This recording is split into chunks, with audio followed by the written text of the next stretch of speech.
Good morning.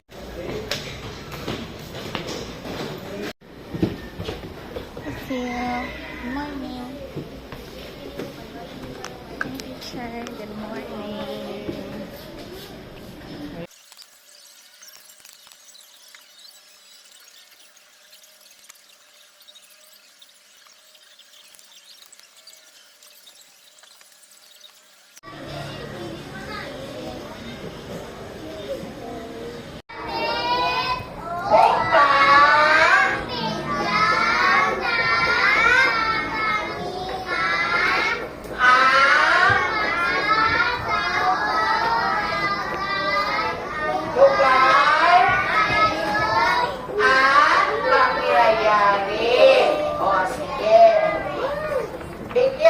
Bigyan ng katangian kanang unsay imong ikasulti niya, unsay imong nakita ni sky, unsay imong nakita sa pusa,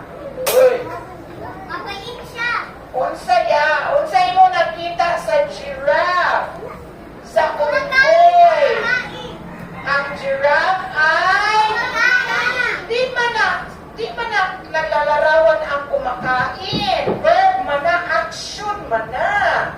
Di man ijod na nga kung verb siya, action, word, pulong lihong, dili sila pareha sa naglalarawan. Ha? Okay, mataas ang leeg. So meaning, ang imong ginarawan ang kanyang leeg.